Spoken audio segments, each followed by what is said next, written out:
Well, we have quite a bit to chat about weather-wise, and currently right now this morning we are seeing a few isolated lingering showers across our easternmost counties in southern Illinois. That's basically for everybody east of I-57. However, we are seeing a few isolated light showers west of I-57. We are finally starting to see that heavier pocket of rain move out of the Harrisburg area and also out of the Marion, Kentucky area and around the Murray, Kentucky area, but back towards the west. Again, we are of course still seeing a few light isolated showers, but things aren't too bad out there temperature wise this morning.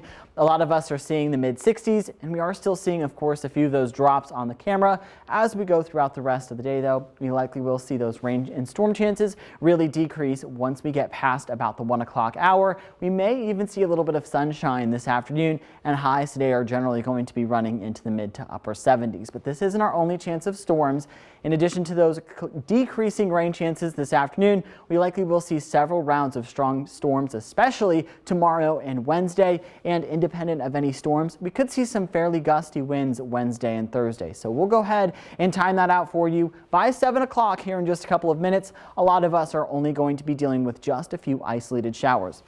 Once these showers get out of here, we will see some partly cloudy to mostly sunny skies by about the 5 o'clock hour this evening, and then we have those several rounds of strong to severe storms. The first one is going to be moving through in the early morning hours on Tuesday.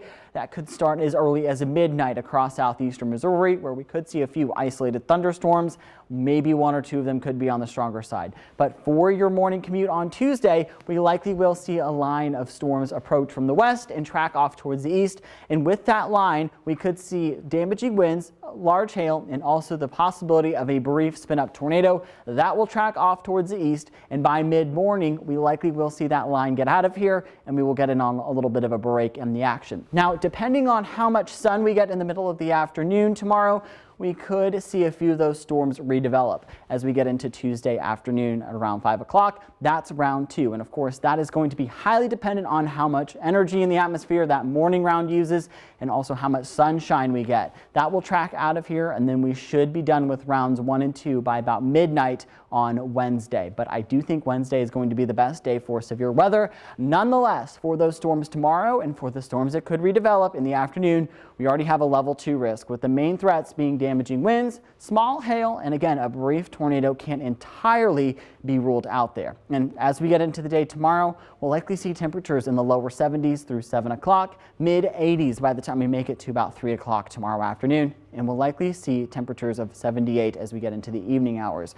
Independent of any thunderstorm activity, we could see wind gusts possibly get as high as 30 miles per hour. But you are going to want to keep the Storm Track 3 app handy because, again, Wednesday is likely going to be the best day of some strong to severe storms, with a level 3 risk already being in place for all of us Wednesday afternoon. So just to recap here, you need to be weather aware here over the next couple of days. We are going to see the first round of storms early tomorrow morning. All modes are possible. Second round comes Tuesday afternoon. The strength of that round is really going to be dependent on the morning round. The best chance of storms, though, is still going to be Wednesday afternoon and into the evening hours. We will see those temperatures get pretty warm over the next couple of days, likely running into the low to mid 80s.